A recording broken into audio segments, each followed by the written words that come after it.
Good morning, everybody. Thank you for joining us today.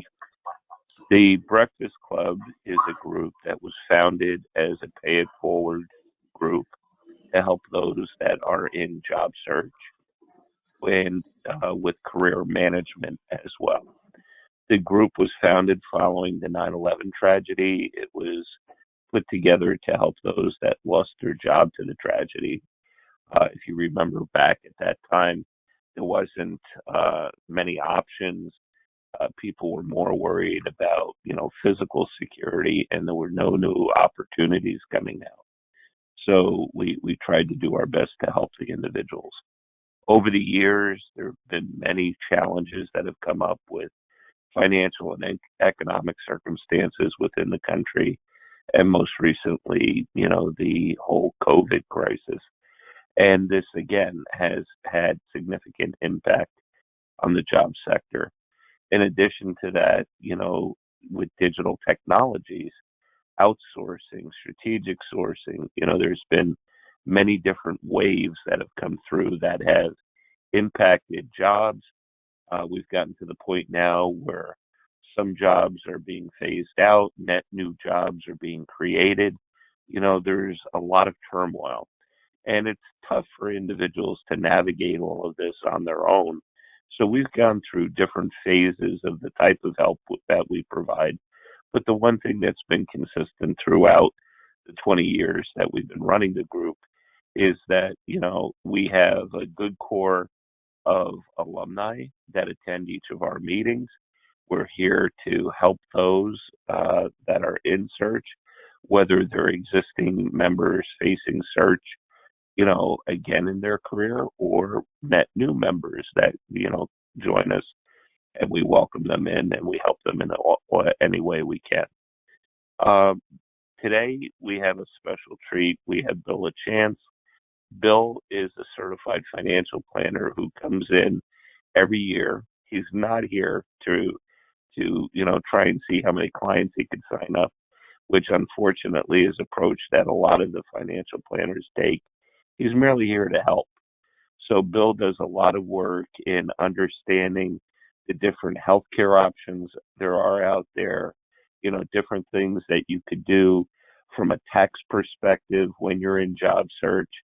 And, a lot of the individuals facing the financial sides of the job search really have a lot of questions. And what Bill tries to do is give you some advice that will help you stretch your dollars further during a time where, your finances are of major concern.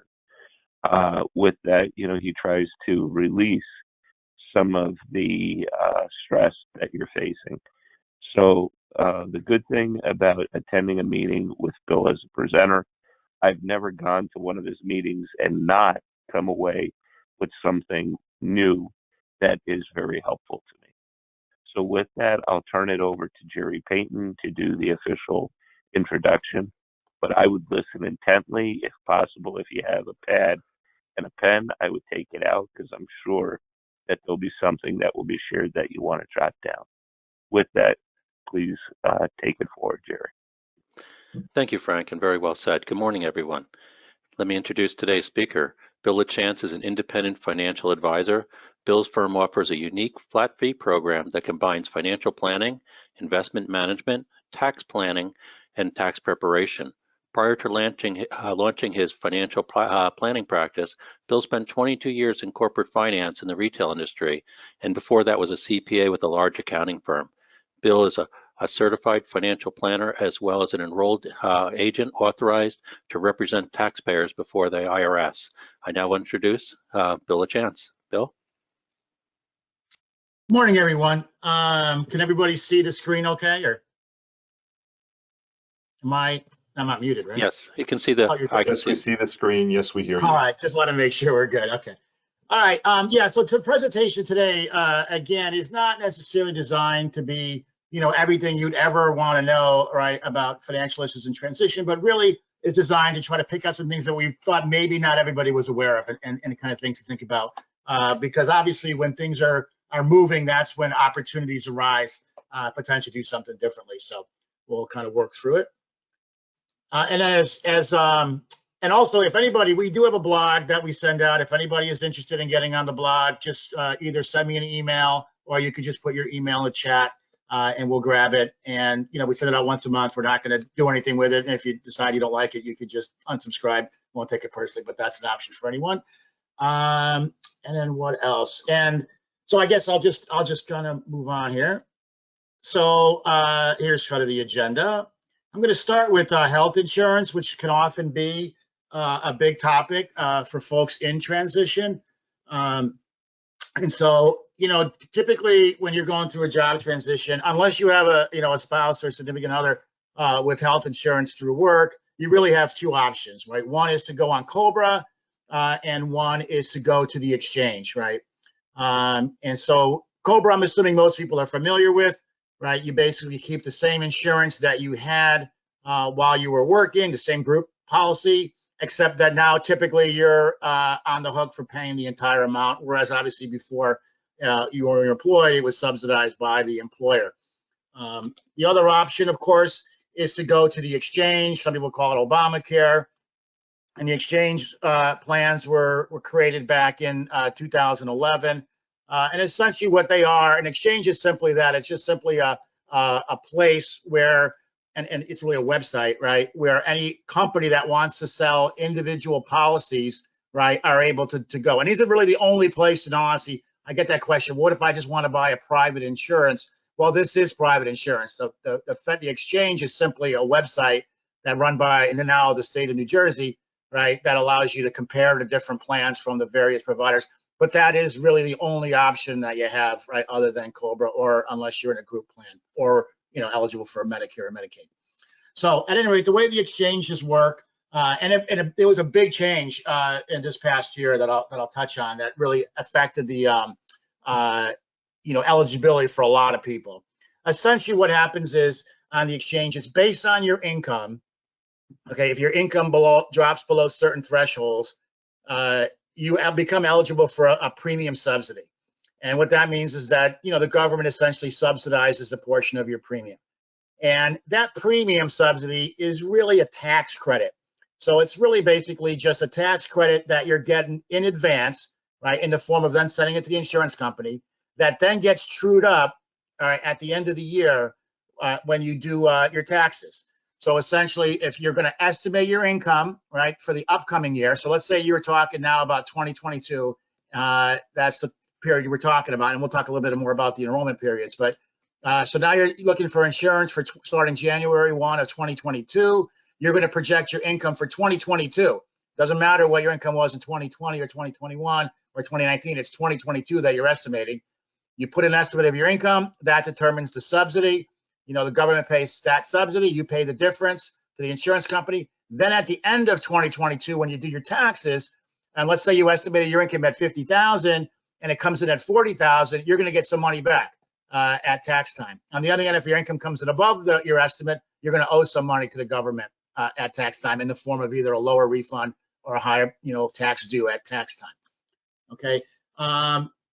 And so now where are those subsidies? This is the big change. Up until this year, up until 2021, there was what's called a cliff. For a person of one, it was around $50,000. If you made more than $50,000 as a single person, okay, you lost the entire subsidy that you got. So if you were $50,001, right, the subsidy went away.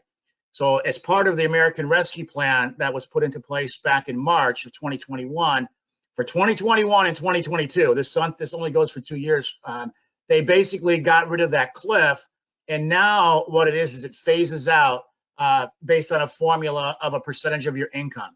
Now, it's not a set amount for everybody. It depends on the cost of what they call the benchmark plan, and based on your particular age. So the plans on the exchange adjust by age. So the older you get, the more expensive the plans get.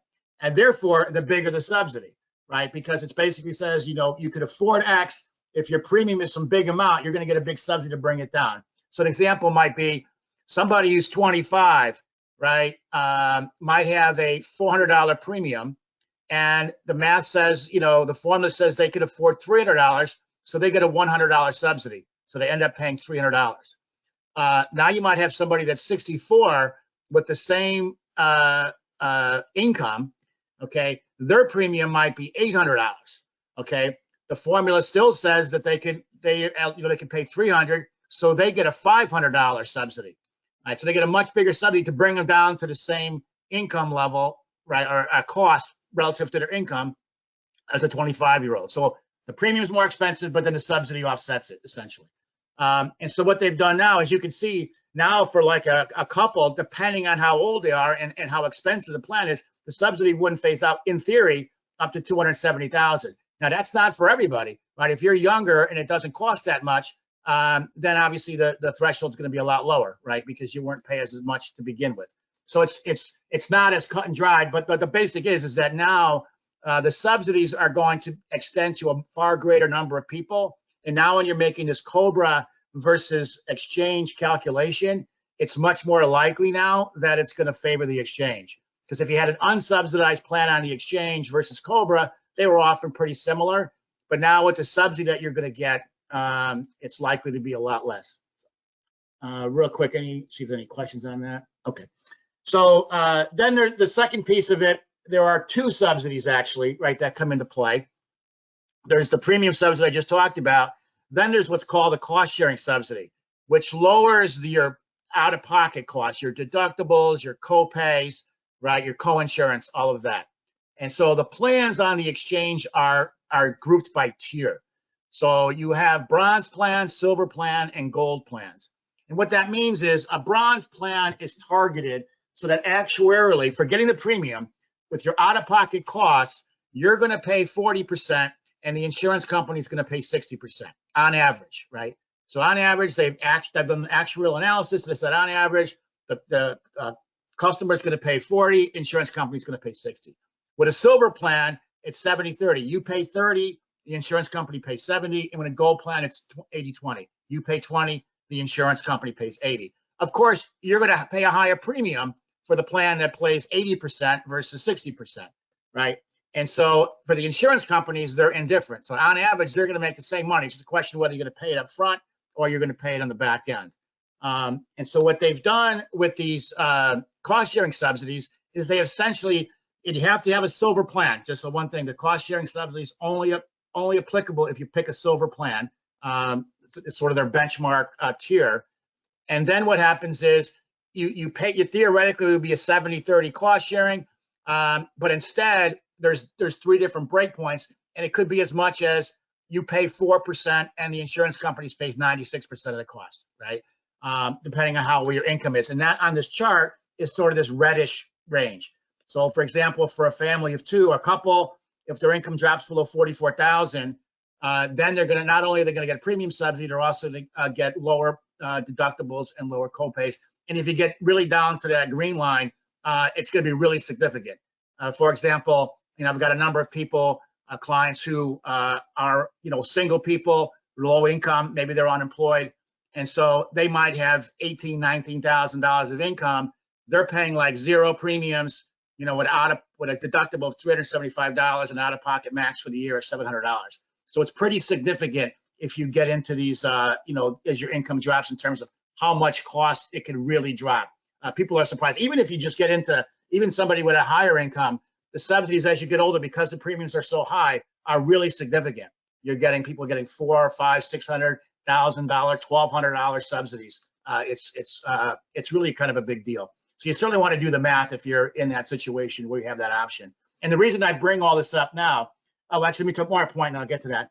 In the green section out at the bottom, that's Medicaid. That's New Jersey family care. If your income falls below those thresholds, so for a family of one around 18,000, then you're no longer eligible for a subsidy on exchange. Then you get referred over to the state Medicaid agency, which is New Jersey Family Care in New Jersey.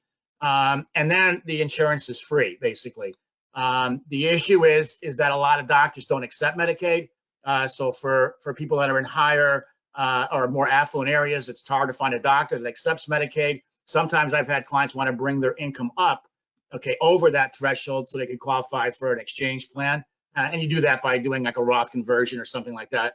There's different tools that you have to bring your income up. That's easier to do than bringing your income down. So Oh, yes, you just David asked a question. So then the point I was thinking is, so when can you apply for all this? So basically, the way these plans work is they have an open enrollment period, and we're in it right now, right? So it began November 1, and it's going to run in New Jersey through January 31st. Although if you want the plan to start January 1, you have to sign up by December 31st. And then if you sign up in January, it'll start February 1st. Basically, beyond that, if you decide not to sign up during open enrollment, you're pretty much out of luck until next year, unless you have a special enrollment period. So some of the things that cause special enrollment periods, particularly around the job world, is if you lose your job, when you lose your job, that qualifies you for a special enrollment. You don't have to go to COBRA. So you have the choice of, going to the exchange or going to COBRA. So if you lost your job in the middle of the year in June, you can make that decision. You got 60 days to make that decision, whether you want to move to the exchange or to stay on COBRA. But once you sign up for COBRA, and now you're in the middle of the year, you can't decide to change it, right? You either have to wait till either your COBRA period ends, the 18 months usually, or in some cases, companies will subsidize COBRA for some period of time as part of a severance package. And then at the end of that subsidized period, that would also qualify for an open enrollment period. A special enrollment period. Okay. New Jersey also added some premiums in 2020. I'm sorry, some premium subsidy on top of the federal subsidy when they switched. So basically, states had a choice of running their own exchange or using the federal exchange. So essentially what happened when this was passed back in 2009 is that mostly the Republican states said, no, we don't want to deal with the ACA. And so they used the federal exchange. New Jersey had a Republican governor at the time. And so New Jersey used the federal exchange. But then when we got a Democratic governor, they decided they wanted to have more control over it. So starting in 2021, the exchange is run by the state of New Jersey, and we no longer use, in New Jersey anyways, healthcare.gov, which is a federal exchange.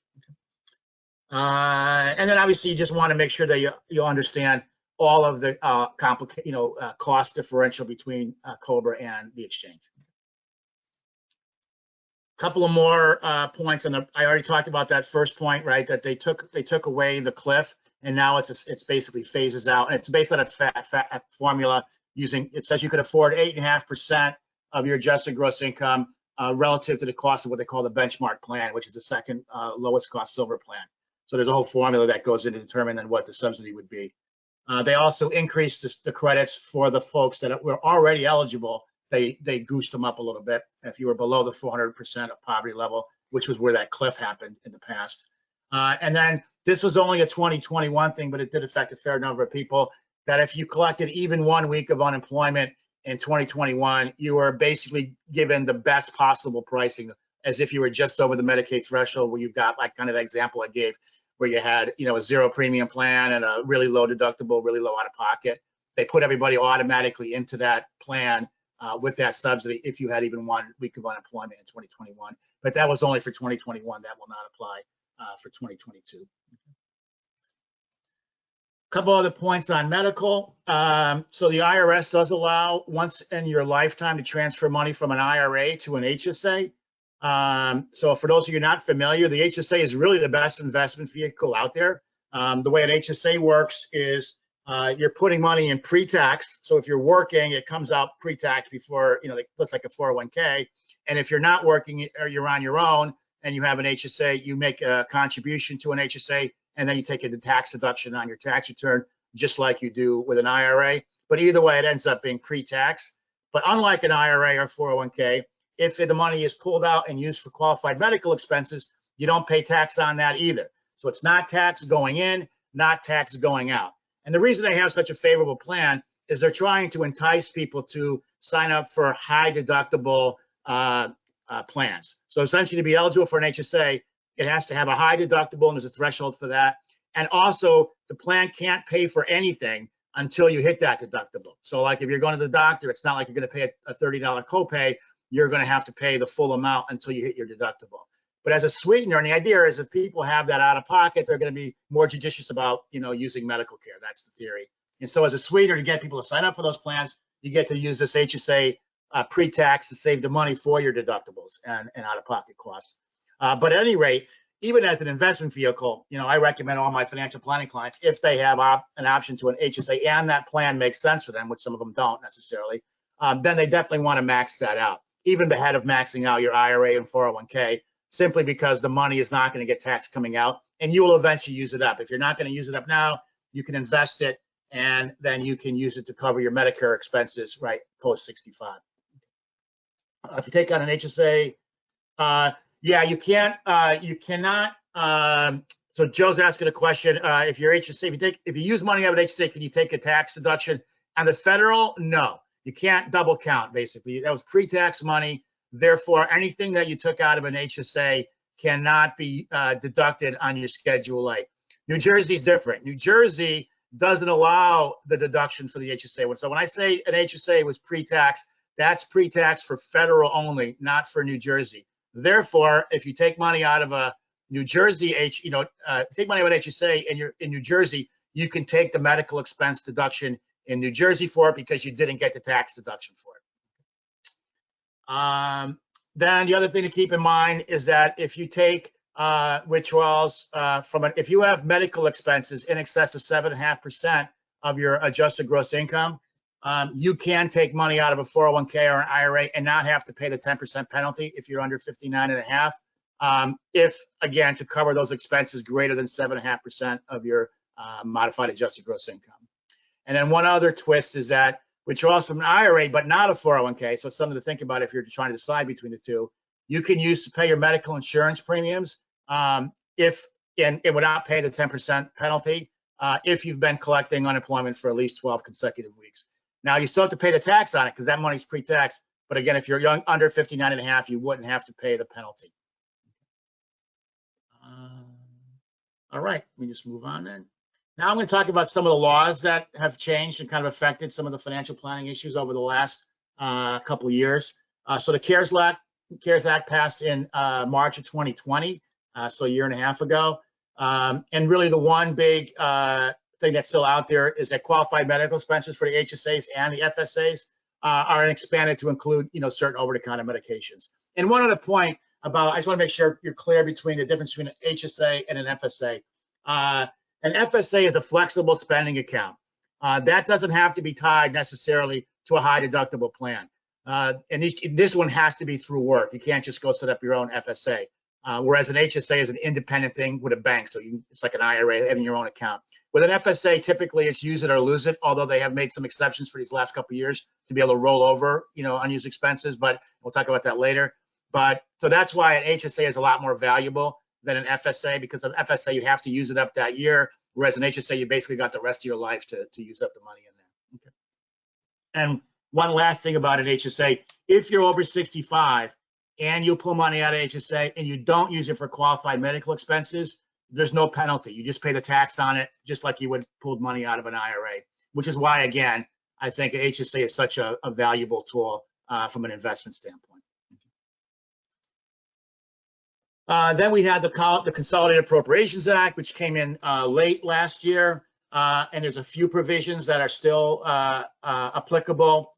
In 2021, there's going to be a $600 above the line charitable deduction. So if you no longer itemize, right, and when they raise the threshold for itemizing, to 12, it's like 12.6, I think now for individuals, and 24 or 25,000 or so for married filing joint. A lot of people, and they had the cap on 10,000 on the taxes. A lot of people are not itemized anymore, so they lost value of their charitable deductions. So in 2020, they allowed you to take $300. In 2021, it's going to be $600 if you're married filing joint. If you're single, it's $300.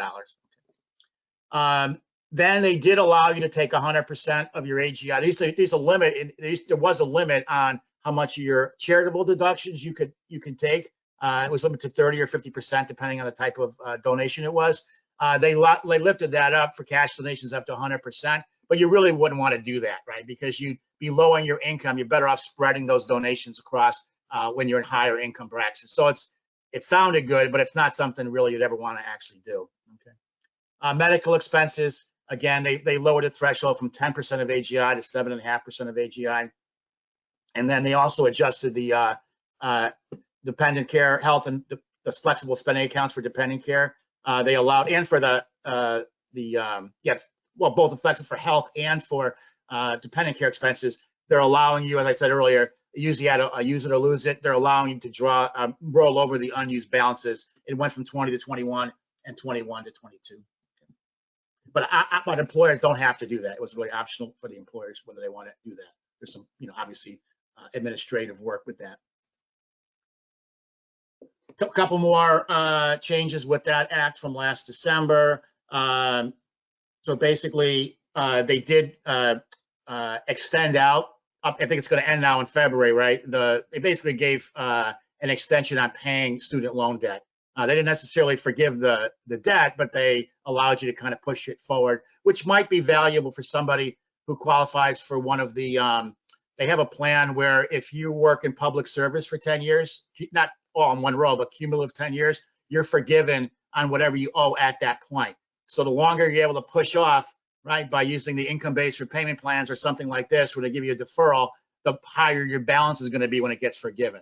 If you're not going to get that forgiveness, then it's just a matter of you're going to pay the interest later rather than sooner. So then they have the provision for CARES did allow employers, right, to make tax-free payments again, to help pay off students' loans as sort of a benefit. Okay. They simplified the FAFSA application. They adjusted the income thresholds for the Pell Grants. Then they did change the threshold for lifetime learning credits. It used to be a lower income threshold than the American Opportunity Credit for education, and they bumped it up so those thresholds, now the income thresholds are the same. And then they got rid of the qualified expense deduction. And then if somebody got it, they had these emergency financial aid grants, those would not be income for the year. And they, so they're allowing you to take, mortgage insurance premiums and deduct that as qualified residence interest, right, through the end of this year. And then they had some energy credits for things like, putting in new windows, right, new skylights, certain roofs qualify for that. So if you're doing any kind of a home improvement project, it may be eligible for energy credit. And then they adjusted the energy credit amounts for solar, and they're kind of decreasing over time. Okay. Then the American Rescue Act came out in March of this year. They also had some other things. They had the $1,400 per taxpayer amount credit, which was, again, mostly given to most people who were based on their 2020 or really 2019 income, depending on when they filed their taxes, right? Originally, I was looking at 2019. Then when you filed your 2020 taxes, looked at 2020 and said you're eligible. If you were not eligible over those 2 years, your income was too high. But now you're going to be eligible based on your 2021 income. You'll get that $1,400 when you file your 2021 taxes this spring. So they have you sort of 3 chances, right, to get at that money, basically. Okay. And then they made some pretty significant changes to the child tax credit. They increased the amount from $2,000 to $3,000. They added additional amount for children under age 6. They increased the age threshold from 16 to 17, and they had a prepayment. So somebody who's going to be eligible for the child tax credit would get 50% of that in advance throughout this year, but then that also would get trued up when you do your actual taxes, right? And then they made some changes to the dependent care deduction. So they increased the amount, and this is actually for this year only, right, from $3,000 to $8,000. They increased the percentage. And then they increased the amount that you could put into a flexible spending account up to $10,500, which used to be $5,000. Okay. And the discharge check, they're basically, if you do get loan forgiveness, it's not going to be counted as income. Although there is no broad-based forgiveness program. There's some limited, very targeted things. So it really doesn't apply to most people, even though in theory it's not taxable. They haven't actually given out much loan forgiveness. So. And now we're talking about some strategies, right, where your income is going to be different year to year, right? And so the whole idea here is that if you have a very different income tax rates between one year and the next, that does often give opportunities to do some tax planning. And we do this a lot. I mean, this is obviously a big issue for folks in transition, right? They may have the year where they lose their job. They might get a big severance payout. They might get a deferred compensation payout. And so they could be in a very high tax bracket. And in the following year, if they don't get a job, right, they could be in a low tax bracket. So how do you take advantage of those shifting rates? The other situation where we see this and where we do a lot of our work, in all honesty, is with folks that are sort of, let's say somebody retires at age 64, but they're able to hold off on taking Social Security because they got a portfolio to live off of till 70. Their RMDs kick in, required minimum distributions kick in at 72. So they could be in a very high tax bracket post 72, right? When Social Security and the requirement distributions, but they're in a low tax bracket between now and then. So how do you sort of map out when do you want to pay the tax? Do you do Roth conversions? That sort of strategies to try to spread out the tax. You got things to consider, like if you are qualifying for health insurance subsidies, you don't want to go over those thresholds. Medicare has income surcharge thresholds. You don't want to go over those thresholds. New Jersey has $100,000 exclusion. A retirement exclusion if your income's below 100,000. So you may want to stay under that. So there's a lot of those types of planning things that come into play for folks often in their 60s. But those same type of things apply for somebody in a job transition, right, where they've got these big shifts in income. So if you're in the year where your income is low, so this might be the year after you leave and you still haven't landed a job, or you maybe decided you're going to start your own business or whatever it might be, or take some time off, you might be in this lower bracket. So one strategy is to fill up the lower brackets with a Roth conversion if you don't need the cash. You just take the money out of your, and for those not familiar, right, you have traditional IRAs and you have Roth IRAs. And with a traditional IRA, that money goes in pre-tax, you don't pay taxes on it, and then you pay tax on everything that gets pulled out later. With a Roth IRA, you don't get a tax deduction up front. It's going in after tax, but then everything that you pull out later never gets taxed. And it may not be intuitive, but it actually works out math-wise that if your tax rate is the same when you put the money in as to when you take the money out, you end up in the exact same place. So let's say, you put $1,000 into a traditional IRA, pre-tax, it grows to $2,500. You have to pay tax when you pull it out, and you've got $2,000 after tax. Or you put $750 into a Roth because you have to pay tax on it now. That grows to $2,000, assuming you had the same investment later. So you end up in the same place. But what it favors one or the other is if you're going to be in a lower bracket or a higher bracket now versus later. If you're in a high bracket, then you want to put money into pre-tax accounts, right, and take the deduction now and pay the tax later at a lower rate. But if you're going to be in a higher bracket later, which is surprising, a lot of people are. They don't think they will be, but they will be because they have big portfolios and they have Social Security that they're collecting. Then they're actually better off taking the money now. And if they don't need the cash, then you can take it and put it into a Roth IRA and let that grow tax-free, basically, for the rest of your life. And you've got a money you can pull out later down the road that you won't have to pay taxes on it when you pull it out. If another thing to be aware of, right, they have these capital gains rates, right, which is for most people is 15%. But if you're in the 12% tax bracket, the capital gains rate is 0. So again, if you happen to be in a really low year in terms of your income, and you've been sitting on some, Apple stock or something that's been accumulating, you've been wanting to unload some of that, but you don't want to take that gain, this is the time to do it, right? You can sell some of that stock. You have a gain, but the gain's taxed at 0. Now you have to manage it because the total income, including the capital gain, can't go over like an $80,800 threshold right now, Mary filing joint. So you've got to kind of manage that, right? So, but you may want to take some capital gains to get up to that threshold. Okay. If you're over 59.5, you could just take money out of your IRA. I've seen people, feel like, oh, I don't want to pay any taxes. So they live off a savings account, have no income, have basically wasted all their standard deduction when they would have been much better off. And now they're going to have to pay RMDs on that money later. They would have been much better off just taking it out of the IRA, paying tax now at the lower rate instead of later at a higher rate. Okay. If you separate, and I'll talk about this later in the difference between IRAs and 401ks, but if you separate from a company at age 55, you are allowed to take money out of your 401k and not pay the 10% penalty. I'm assuming most people are aware that with an IRA, if you withdraw money before 59.5, unless you qualify for a certain exception, you have to pay a 10% penalty. That's not the case with a 401k if you separate from service in the year you turn 55. Now, it could be later in the year. In other words, you can leave in March and turn 55 in November, and that still works. But that's one potential advantage of keeping money in a 401k, right, is you can draw money out and not pay that 10% penalty. And then things like, assuming you are itemizing, which a lot of people are no longer, but assuming you still are itemizing, and you want to basically what you want to do is push off, right, your tax deduction into the next year when your income rate's going to be higher, right? So you can hold off on paying your estimated tax, for example. Same thing with real estate taxes, okay? And then if you're in a low income, you want to make sure you're aware that you might not be eligible for credit. So for example, you got students in college, you might have had income too high for the American Opportunity Credit, but now you might be eligible. So just be aware of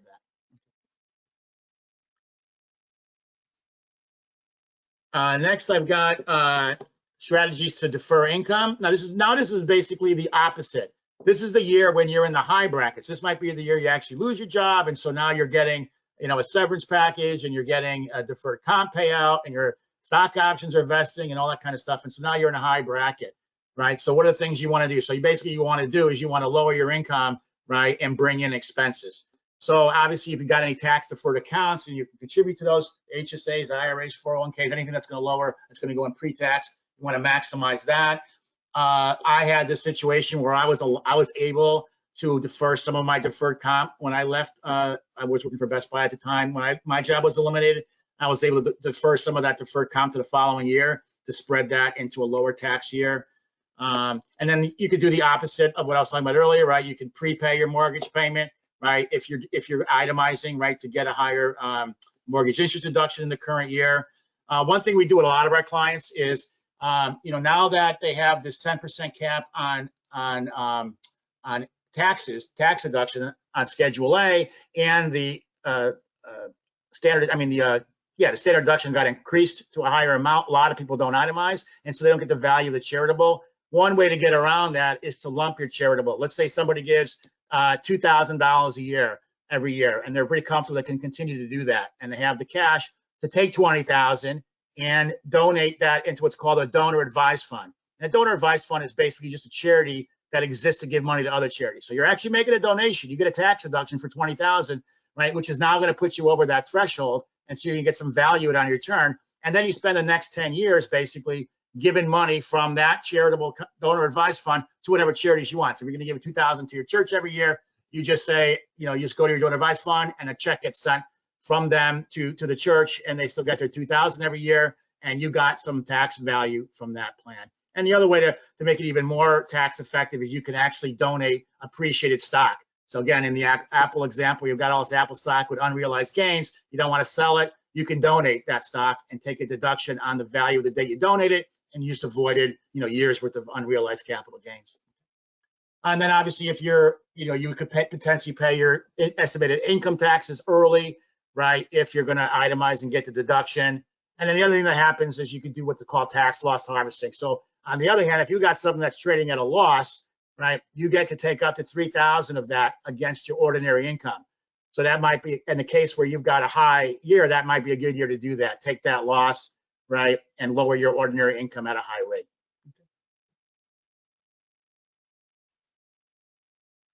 Then the question comes in, should you roll over, right, your 401k or 403b? And these are the variables that we tend to think about.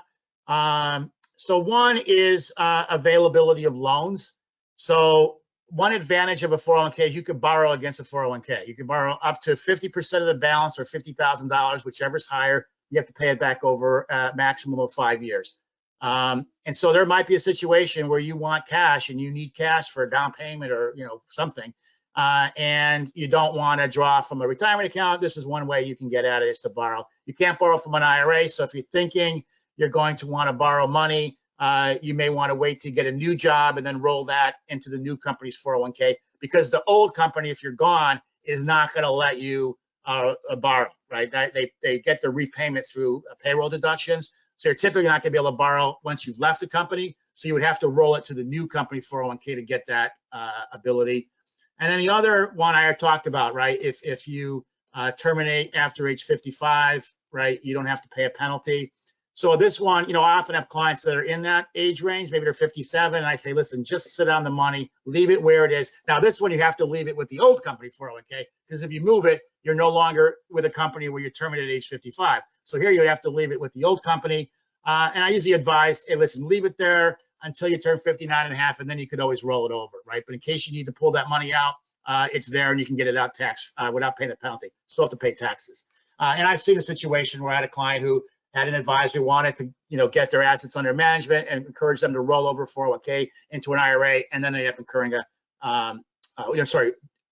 rolled it over and then did a withdrawal and had to pay the penalty. Whereas if they left it in the 401k, they would not have had to pay the penalty. If those two situations don't apply to you, then it generally makes more sense to roll over to an IRA. The first one is usually not going to be applicable to people I talk to with these groups. You get no 10% penalty if you're a first-time home buyer up to $10,000. But the second one could apply. I'm actually doing this myself, in fact. Right? There's no 10% penalty from IRA withdrawals if it's used for qualified higher education expenses. So as long as you've got expenses, now you got to be aware that that withdrawal is income, so could potentially affect your financial aid. So this is a strategy where I waited until my younger son was a junior, and then I started doing this because now it was no longer going to affect the FAFSA, because the FAFSA is kind of 2 years in advance now. So his junior, senior year, that it was no longer going to affect his financial aid, basically. And I was able to take, income out and not have to pay the penalty. Then there's also, as I mentioned earlier, there's no penalty out of an IRA, but not a 401k, if you're using to pay for medical insurance if you've been collecting unemployment for 12 weeks. They have much broader investment options in an IRA than you do in a 401k. 401k, you're limited typically. Sometimes they have these brokerage accounts that get linked, but most oftentimes they don't. And you're limited to whatever the investment advisor picked, usually a handful of target date funds, a couple of index funds, and some actively managed funds. It's really what you get to pick from. Whereas obviously with a IRA, you could buy anything. Now, if you're going to take money out of a 401k, give it to an advisor who's going to charge you 1% and put you into higher fee funds, well, then you certainly would be better off leaving money in the 401k. But if you're going to put it in Vanguard or Fidelity, where you can buy low-cost index funds and keep your fees down, that would be the better strategy. And then the other thing is with an IRA, you can do the Roth Conversions, which is a strategy that we use in a lot of situations, right, to manage income, basically. And then if the company allows it, not all companies will, but if the company allows it, doesn't mean you have to do a 100% one or the other, right? You could potentially roll over part of the money to the new 401k, part to a rollover IRA, right? You're not necessarily limited to have to do all one or the other if the company allows it.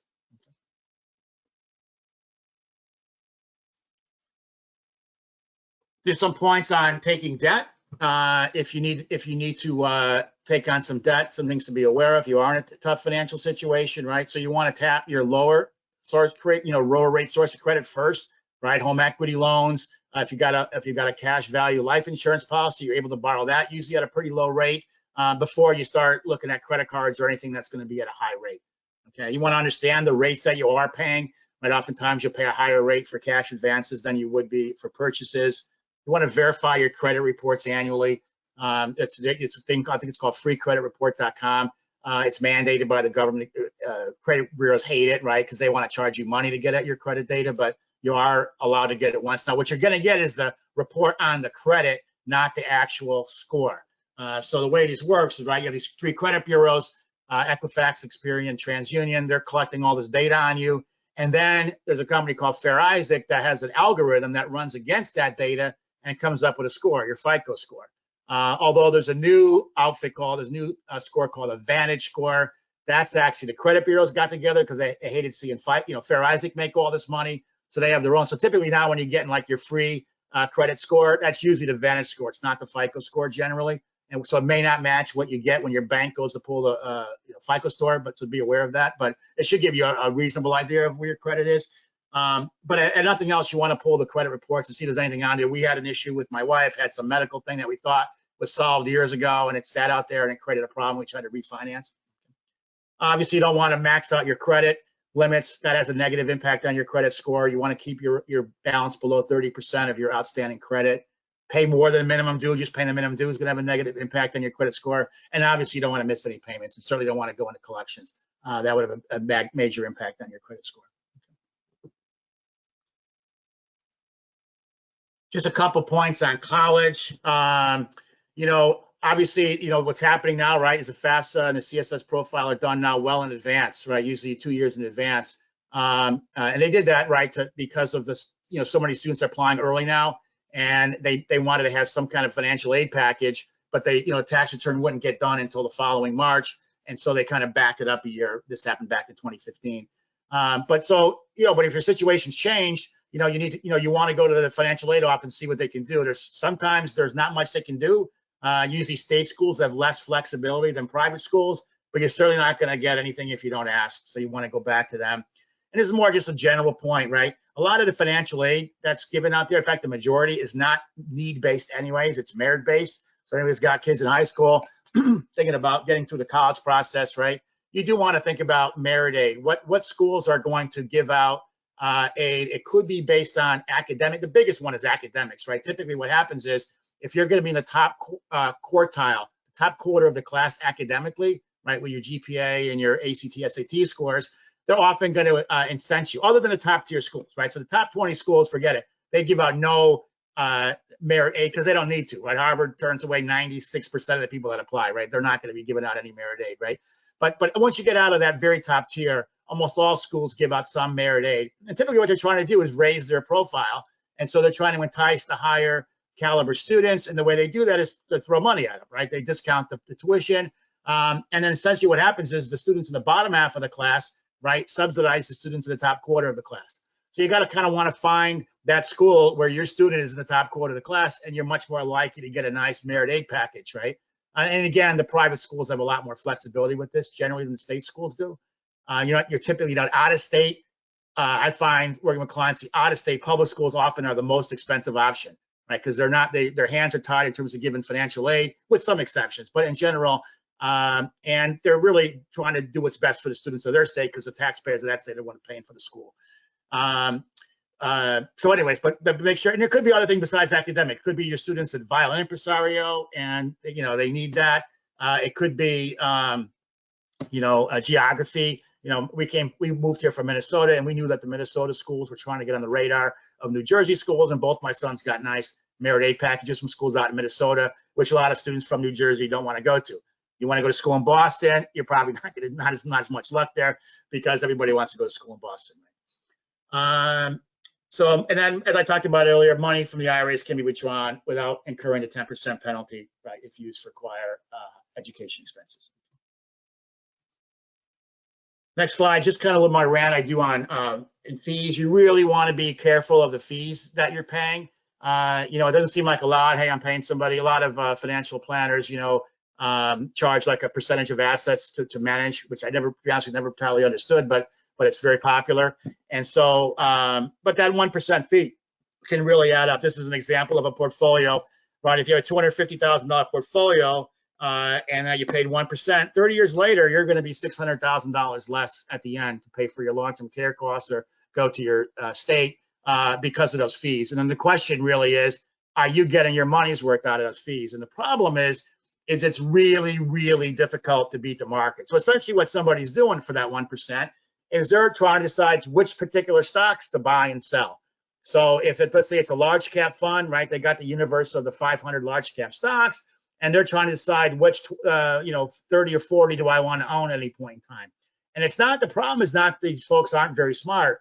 The problem is they're all very smart, and somebody is on the other side of every trade. So if somebody does all their research and decided, hey, today's the day to sell Apple stock, some other really smart fund manager did all their research and decided today was the day to buy Apple stock. Well, in the short term, one of those fund managers is correct and one of them is wrong. Now, on average, in any given year, right, half, by definition, half are going to be above the market and half are going to be below because the market is just the average of all these players. But that's before fees. Once you factor in the fees they're charging you, only about 30% in any given year will beat the market, right? Enough to justify the fee. And over longer periods of time, that number drops down to like 18%. So if you knew back at the beginning who were the 18% that were going to beat the market, you would give them your money. The problem is there's no way to know at the beginning who the 18% going to be.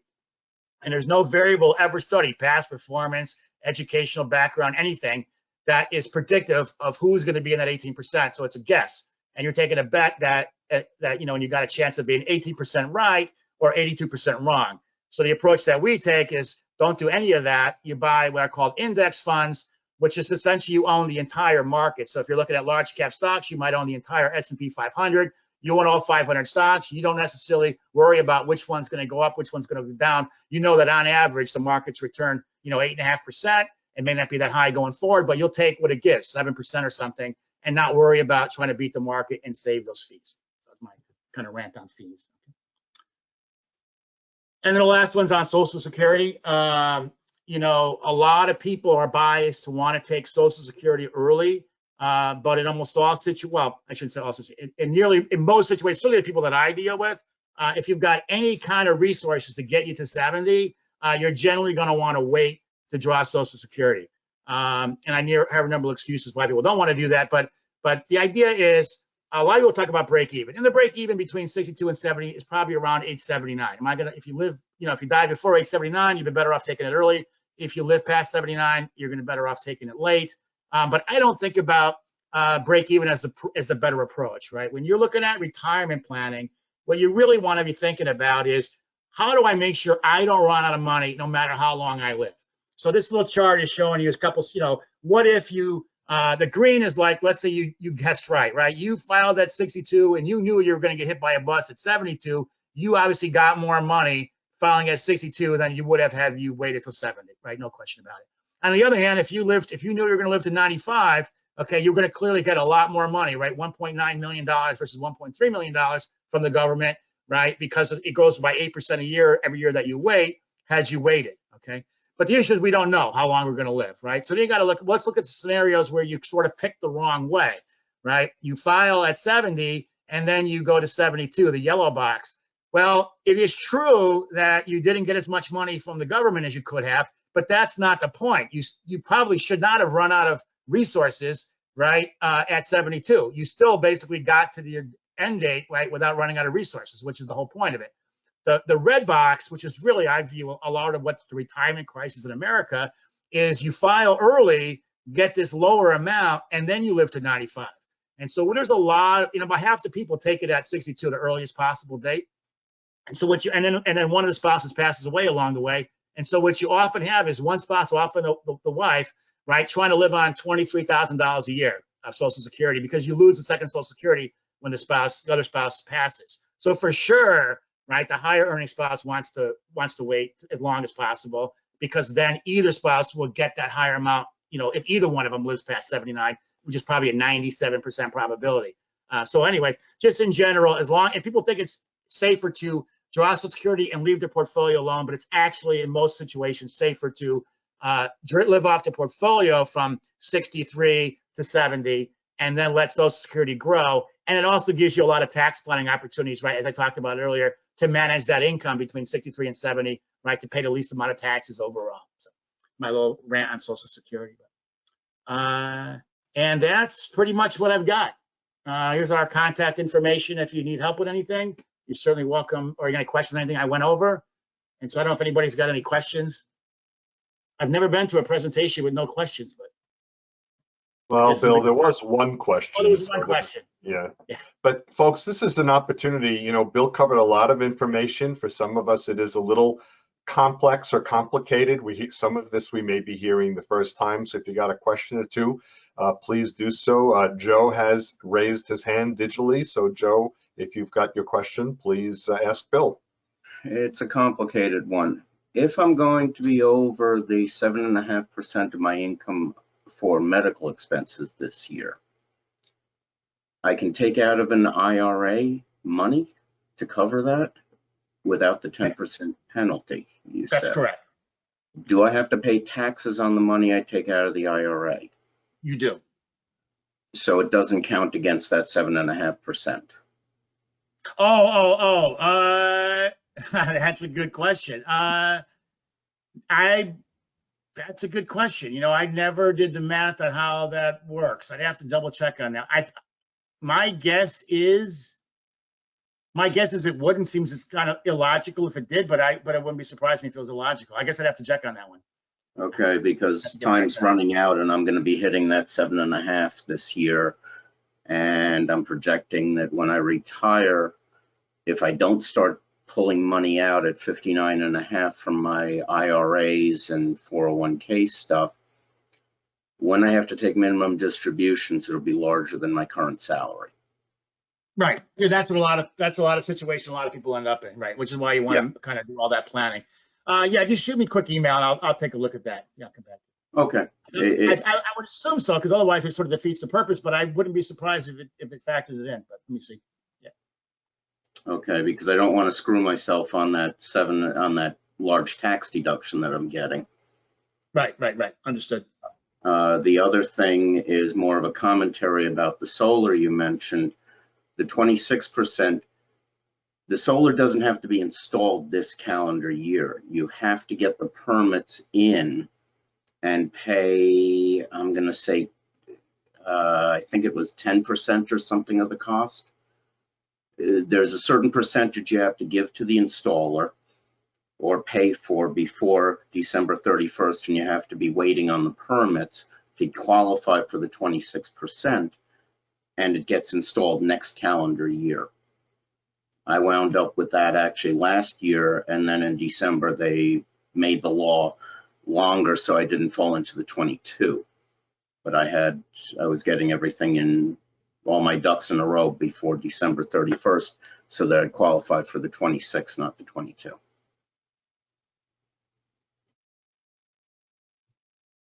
All right. Anything else?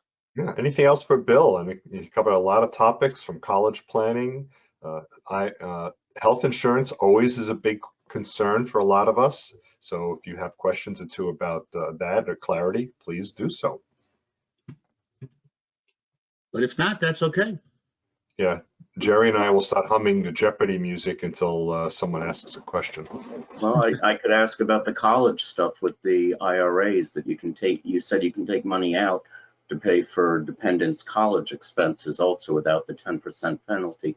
But I'm guessing you have to pay the tax on that, federal and state. Same thing. Yeah, you always have to pay the tax. Yeah, because you've never paid the tax. So, Okay, so the same thing. If you're going to be in a lower tax rate now, then you might as well use it. Otherwise, it's going to keep building up and increase those RMDs, right? Unless it's going to affect your financial aid. That's the one variable that you want to think about, is if it's going to affect your financial aid, and you're getting need-based financial aid, then you got to be careful, because that will affect your financial aid. I know for sure. Okay, well, a question about financial aid. My daughter has some very large trusts from her late mother. She's not getting she's getting the inheritance from the will at age 25. She's getting the trusts at age 28, but there are clauses that money can be taken out for educational expenses. Does all that hurt financial aid? Yes, yeah, that would. So basically, she's not going to qualify with. Probably not. Right, probably not. So I might as well bite the bullet and I can use the other stuff. Yeah, it's where you can rob things. Okay. It's also a question, Bill. Will you be able to provide us the slide deck? That oh, yeah, absolutely. Yeah, I'm going to just shoot them to you, David, or you want me to just put them in the chat? Whatever.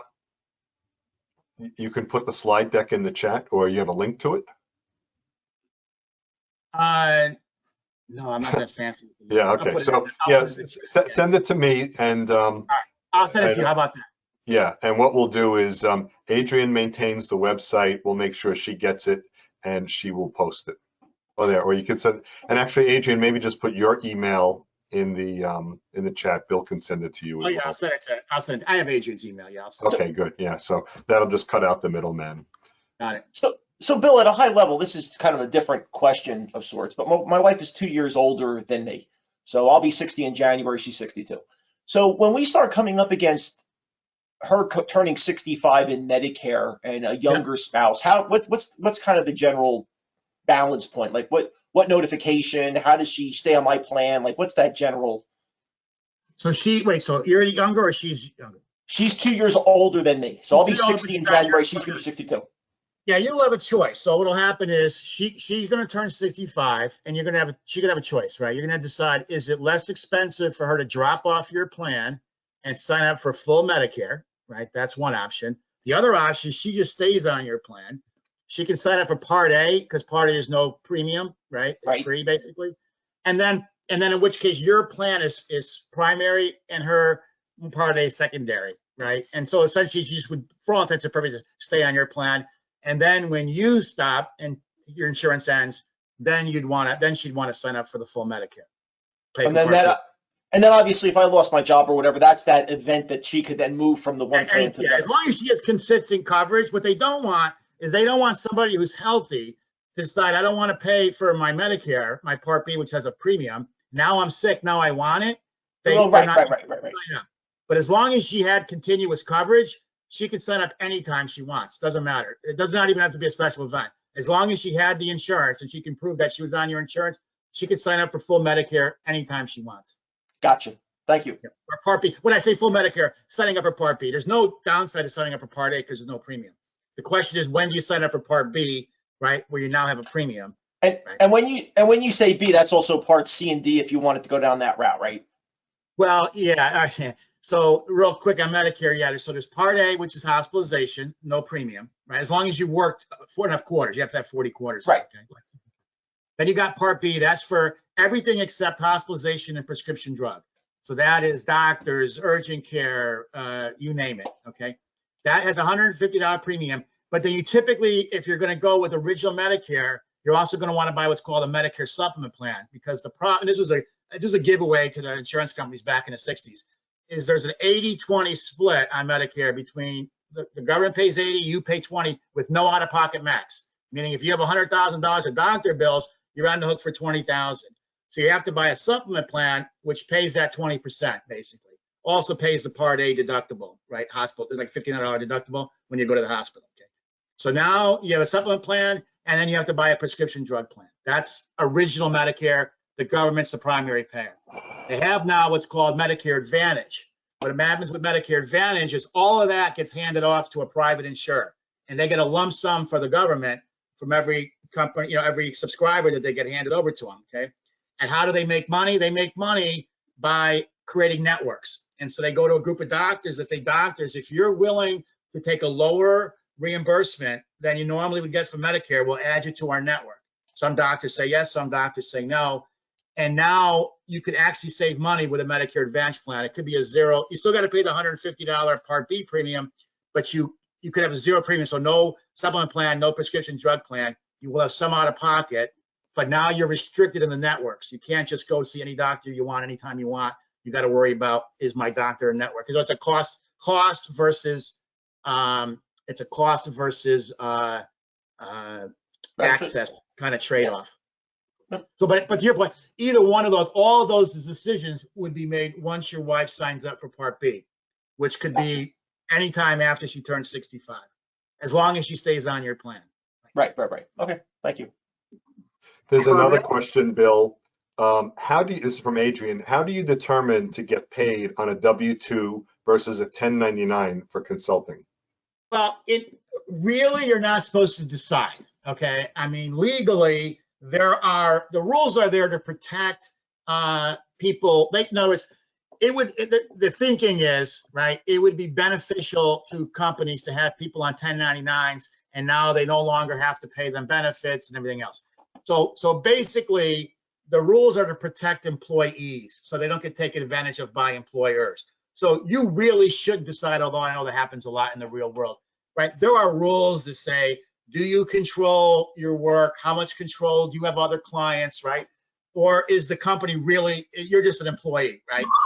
Acting in the same decision-making capabilities of an employee. So I'm a 1099, right? I run my own business, but I have clients. Nobody's telling me what to do. I'm a clear self-employed. When you're doing contract work, so in other words, to answer your question, there are some math advantages and disadvantages, right? If you're self-employed, you have to pay the entire 15.3% payroll taxes, right? So normally when you're working, right, you've got to pay for your Medicare and your Social Security.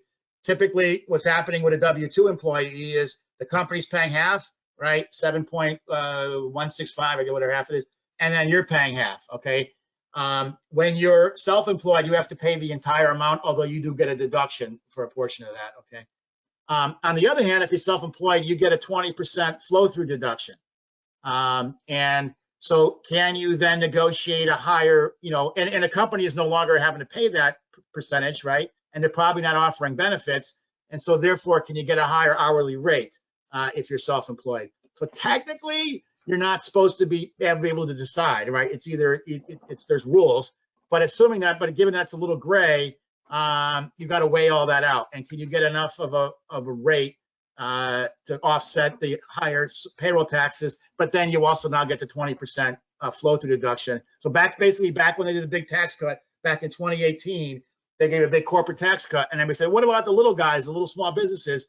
So essentially, if you have your own business and you get flow-through income as a 1099, you get a 20% deduction on your net income, essentially. So you got to weigh all that out, basically, decide which is better or not. It'll be situation by situation, but technically, you're not supposed to decide, right? You either are or you're not an independent contractor. Oh, Bill, one other question, part two of my Medicare question, which I forgot to ask. And then I guess in determining how much she would pay for her Medicare, how far back do they look? Is it 1 year? Is it that current year? It's 2 Like, years what's the now. Yeah, it's 2 years. So basically, two? Okay. and if you think about the logic, right? So we're now at fall of 2021, and in the next week or two, they're going to come out with the premiums for 2022, okay, for Medicare, okay? They can't use well, obviously they can't use 2020, it hasn't happened yet. They can't use 2021 because the year's not over yet. So they don't know what your income is going to be. So they go back to 2020. So your 2020 income determines your 2022 Medicare premiums. And for married filing joint, the threshold is 170,000. If you're over 170,000, and then there's these tiers, right? It goes up in tiers as your income goes up. And it could be as much as a $450,000 surcharge for people making more than $500,000, right? But for that first surcharge, I think it's like $50, $57 or something. So that, the base Part B premium is $150, but then you'd pay another $57 if you were over 170,000 of income 2 years prior. Now, if you lose your job or you leave your job, and that's why you're signing up for Medicare, they will allow you to appeal that and say, I had a change in circumstances. This is why my income now is lower than what it was 2 years ago. So part of the tax planning that we do with clients, because it's a bigger deal for single people, because now the threshold is only 85,000. It's pretty easy to get over 85,000. So one of the things we're looking at is, hey, you might want to do this Roth conversion, pay a lower rate, but if that's going to cause my Medicare, which is worth more, the tax savings, right, or the Medicare surcharge, you got to do the math to see what's the sweet spot. But yeah, so it's 2 years prior, basically. So if you're at the 63, that's when that income that year will determine what she pays when she goes on Medicare that year. She's on Medicare. Thank you. Also, Bill, there's a question from Sam. And Sam, I see you unmiked yourself. Do you want to just ask the question, or do you want me to read it? Okay, yeah. Hey, Bill, how are you? My name is Sam Anson. A few years ago, my wife had cancer, and we went into New York to Sloan Kettering Hospital, a renowned cancer center, for a consult. They would not accept Medicare Advantage. They, however, would accept regular Medicare, standard Medicare. We got the same answer at the University of Pennsylvania Cancer Center in Philly. No Medicare Advantage, regular Medicare is fine. That's exactly when I talk about the trade-off of access, that's exactly the type of example I'm talking about. You could save money, but now you're going to have to go to, Robert Wood Johnson. Not that there's anything wrong with Robert Johnson. You're not going to be able to just go anywhere you want. That's the whole point. Yep. That's exactly a perfect example of that. Okay. I'm glad I made that point for her. She switched back to regular Medicare. Very minimal incremental cost. So from our point of view, Medicare Advantage is absolutely not worth it. And it depends. I'll be on. My mother's on a Medicare Advantage plan. She actually had she went to Yale New Haven Hospital in Connecticut, had heart surgery. It actually all went really smooth. And she's on a limited income. And so for her, the cost savings are material. So I wouldn't say it's automatically bad. I'd say you've got to understand your particular situation. Generally, most of my clients that have a lot of resources are going to go with the original Medicare. I'd say 85% of my clients opt for original Medicare because they have the resources. They just don't want the hassle of having a private insurer on the other side. The other problem is you get to these gray areas where the Medicare Advantage plans are supposed to cover the exact same thing as original Medicare, but there's always going to be some gray area, and a private insurer trying to maximize their profits are going to be much more picky, let's call it, than the federal government. I'd rather have the federal government on the other side, basically. Exactly. Thank you, Bill. Appreciate it. But that is the example. That is a perfect example of the advantage of original Medicare if you want to pay for it. Yeah. Anything else? Hi, Kevin McKee here. I'm curious, how hard is it to move money from a 401k to a Roth? Well, to move from 401k to a Roth, you can't. You'd have to roll it to a traditional IRA first. Well, I'm not 100%. You might be able to move it from right to a Roth from a traditional, but I think the safer thing to do is to move it into a regular IRA and then roll it over and then convert it to a Roth. So basically, the rollover from 401k is just a matter. You got to fill out the distribution form, and then you got to tell them what account are you rolling it to. So you want to create a traditional IRA somewhere, right, Fidelity or wherever, and then move the money over. You know, that's a rollover, so that's not taxable, right? It just rolls over. Now it's pre-tax in the IRA. It was pre-tax in the 401k. Then that's the way I would do it. Then I would do a rollover. Then I would do a conversion by moving money. All you're doing is simply transferring money from your traditional IRA to a Roth IRA. That's a taxable event. So you're going to get a 1099 at tax time. It says you took $10,000 out, and now you have $10,000 of income. So unless you wanted to roll over the entire amount, you're going to want to move it to a traditional IRA and then take a portion of that and convert it to a Roth by just doing and it's literally just a transfer between accounts on the IRA side. The harder part is going to be getting the way rollovers work with 401ks is, you know, when you're transferring between IRAs, it's really easy. There's an ACAT system. Everything just transferred over in kind. Whatever your stocks or funds, everything you owned in the one IRA just moves to the other IRA, and you just own it. If you're doing a rollover, what happens is they sell everything, they cut a check, they mail a check to whoever let's say if you're putting it to Fidelity, they'll mail a check to Fidelity, and then the money gets deposited. Now you've got cash in the IRA, and then you have to invest it. Okay. Yeah, I have but a it's set. Not it should work out. If I have a thin year in 2022 and don't find work right away, it would make sense to take advantage of that and move it into the Roth. Yeah, I mean, you could, again, it depends on what age you are and whether you can draw money and not pay the penalty, you know, whether you're 59 and a half or not. You got to, you know, weigh all those variables. Actually, Bill, there may be an advantage to going direct from a 401k or a 457B or a 403B directly to a Roth, because if you move it to an traditional IRA and you have pre and post tax amounts in the traditional IRA, it complicates the accounting. Whereas if you move it direct, you only have the one type of fund to deal with. Yeah, it depends on, right. Well, it depends on whether there's any pre-tax money in the 401k. Right. I guess I was assuming it was all, any post-tax money in the 401k. I guess I was assuming it was all pre-tax, but you're right. Post-tax money in a 401k, they cannot legally put into the pre-tax rollover IRA. Yeah, they're going to send you a separate check anyway, right? They won't do it. I've had both. And traditional pre-tax 401k goes into the rollover. A Roth IRA goes into a Roth account. There is no rollover Roth. And as the after-tax money, as I call it, comes out in my hand, they write me a check.